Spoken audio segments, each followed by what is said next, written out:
Hola, qué gusto que me acompañan en esta clase número 15 del curso 6. ¿Qué es y cómo funciona el gobierno? Derecho Administrativo 1. Esta clase que todos los que estudiamos alguna vez derecho estudiamos con mucho gusto para entender qué es este aparato gigantesco llamado gobierno y que la pongo a disposición de ustedes, los abogados y los no abogados, para entender cómo funciona este monstruo. En las últimas dos clases platicamos de los dos primeros catálogos de responsabilidades administrativas que tenemos en la Ley General de Responsabilidades. El primer catálogo es el de las responsabilidades administrativas no graves. Dijimos ese catálogo, ese conjunto de normas que establece las obligaciones de servidores públicos que generan sanciones no graves, temas de disciplina, temas de orden, temas de organización, que no implican un beneficio propio, que no implican una traición, una deslealtad al Estado, que puede provocarse por errores, que puede provocarse por mala información, que puede provocarse por malas decisiones, pero que no implican la intención de generarse un beneficio propio o de generar un perjuicio específico a una persona que genere un beneficio propio.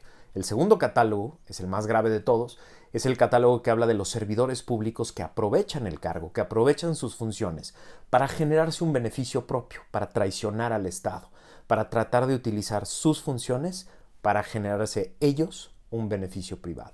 El tercer catálogo es el más innovador de la Ley General de Responsabilidades Administrativas. No existía este catálogo, no existía el concepto de tener responsabilidades administrativas para particulares. Era una cosa rarísima lo que teníamos en el sistema. En 1982, cuando se genera esta reforma constitucional que inaugura la idea de las responsabilidades administrativas, se entendían solo como un sistema de disciplina interno para el gobierno. Pero conforme fueron pasando los años nos dimos cuenta de que no había manera de hacer bien las responsabilidades administrativas, de ejercerlas de manera adecuada, si no se incluía a los particulares, en específico a los particulares que traicionaban al Estado y que generaban daños importantes al Estado a través de las funciones que generan una responsabilidad para servidores públicos. Se quedaba como a la mitad un caso. Se sancionaba al servidor público, se investigaba al servidor público, pero aquel particular que había provocado, generado, movido algo para que el servidor público cometiera un acto de corrupción, una ilegalidad grave, quedaba impune. Teníamos dos tipos de regímenes en donde los particulares estaban incluidos y podían obtener una sanción, que es el más grave de todos, que es el régimen penal. En ese régimen a los particulares, personas físicas o morales, se les imponen sanciones después de un procedimiento muy complejo que lleva ante autoridades penales, ante jueces penales, que lleva una sanción que puede ser de privación de la libertad. Durante muchos años las personas morales ni siquiera estaban incluidos en el régimen penal. Solo se podía sancionar penalmente a una persona física. Ahora ya se puede sancionar penalmente a una persona moral y hacerla responsable por un tema que tiene que ver con un delito concreto del Código Federal o de los códigos locales. El sistema fiscal siempre tuvo una relación administrativa de sanciones, de investigaciones, procedimientos y sanciones concretas a particulares y también a empresas, también a personas morales, vía la responsabilidad fiscal. Pero la administrativa había quedado fuera y fue uno de los grandes logros de la nueva Ley General de Responsabilidades, no solo incluir tipos administrativos graves para particulares, sino además facultades concretas para las autoridades administrativas para fiscalizar, para revisar, para investigar al interior de una empresa a una persona física en concreto con herramientas adecuadas legales para poder armar un expediente concreto que sirva para llevar a una empresa a una responsabilidad administrativa grave. Uno de los grandes logros que tuvimos en la reforma constitucional primero es incorporar desde la Constitución las sanciones. Y las sanciones son gravísimas. Una empresa involucrada en un caso de responsabilidad administrativa grave, es decir, un caso de corrupción, puede ser disuelta por un tribunal administrativo. Disuelta, es decir, un tribunal administrativo que encuentra una persona moral en la que sus áreas de dirección, de consejo o los dueños participaron de manera directa y voluntaria en un acto de corrupción, puede quedar disuelta, desaparecer la persona moral. De ese tamaño son las sanciones que ahora se incluyen en la Ley General de Responsabilidades. Vamos a revisar los tipos porque son muy interesantes. El primer tipo está en el artículo 66 de la Ley General de Responsabilidades Administrativas y es simplemente ser la contraparte del cohecho. Se le puso soborno, pero es la mordida, es decir, ser el que provoca, ser el que está fuera. El servidor público comete el delito, la falta administrativa grave de cohecho cuando acepta un soborno, cuando acepta un dinero ilegal, cuando exige, cuando demanda, etc.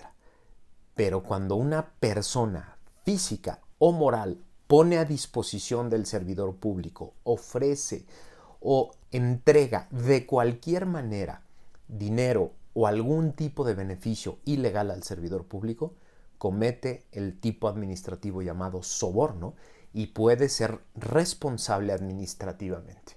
Insisto, si además se obtiene prueba suficiente para saber que la alta dirección de una empresa estaba enterada o provocó o maquinó para que este tipo fuera posible, lo que quiere decir es que desde el punto de vista jurídico se entiende que es la voluntad de la persona moral el generar un acto de corrupción que le dé un beneficio, entonces la empresa puede quedar disuelta en sus actividades y como empresa, como persona moral.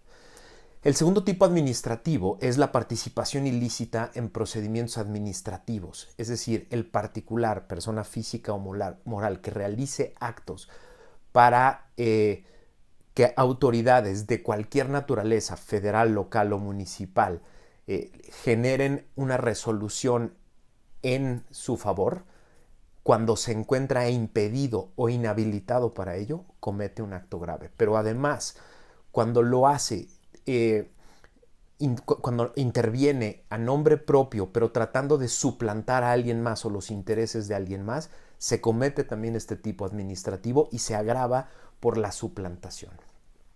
El artículo 68 contiene un tipo súper innovador que nunca había existido en este país y que más le vale a todas las empresas entenderlo adecuadamente porque es una práctica súper común, que es el tráfico de influencias, pero desde el lado privado.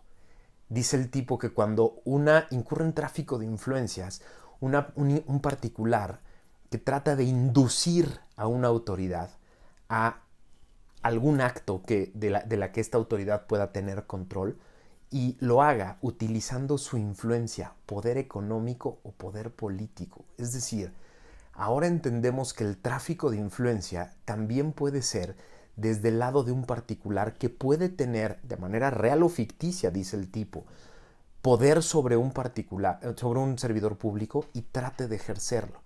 Que utilice, por ejemplo, medios de comunicación que tiene a su disposición, dinero, a un sindicato, a un grupo de choque, a un grupo que tenga la capacidad de influir o de mover o de presionar a un servidor público, está cometiendo el tipo administrativo de tráfico de influencia. Y esto es grave y puede acabar disolviendo la empresa completa.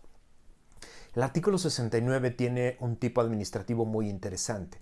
Dice que se convierte en responsable de utilizar información falsa el particular que trate de obtener un beneficio, un derecho, que lleve un trámite a través de la utilización de documentación o información falsa, en la que se simule ser algo que no es, en la que se simule cumplir un requisito, en la que se simule tener capacidades que no tiene. Les pongo dos ejemplos.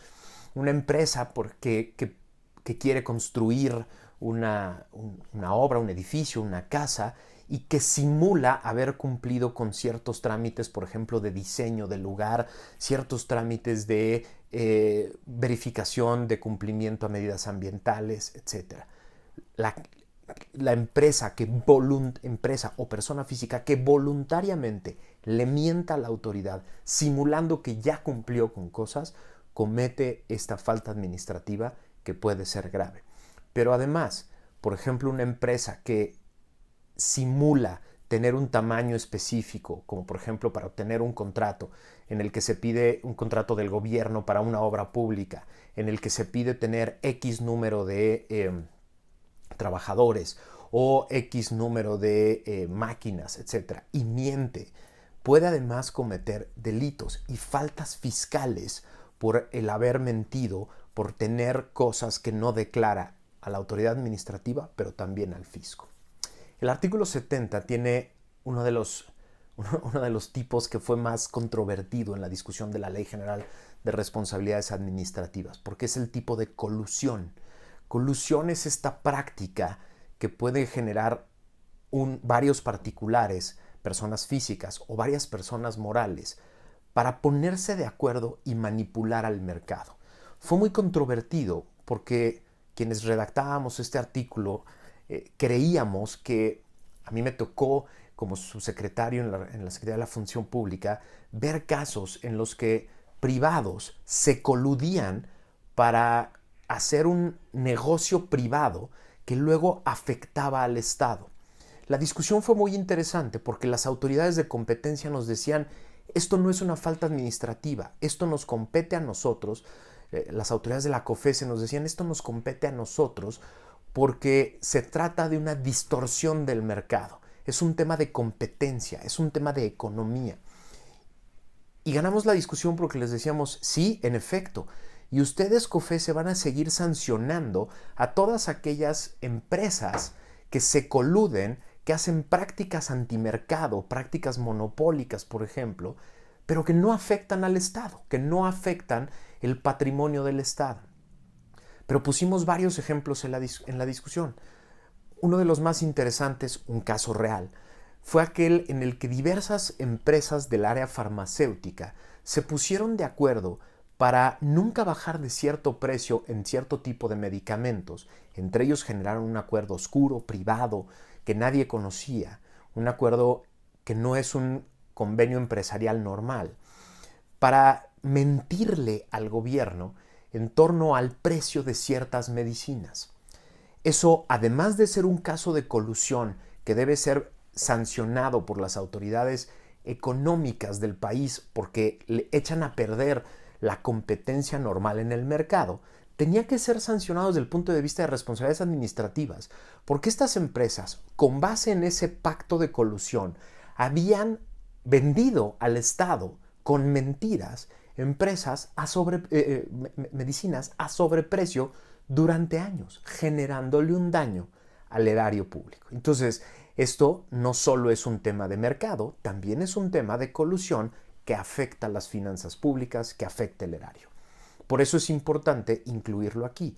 Quiere decir que cuando empresas se ponen de acuerdo de acciones que implican obtener un beneficio o una ventaja que son indebidas, lo hacen de manera oscura y lo obtienen, por ejemplo, en contrataciones públicas o en su relación con el Estado, cometen esta falta administrativa que es grave.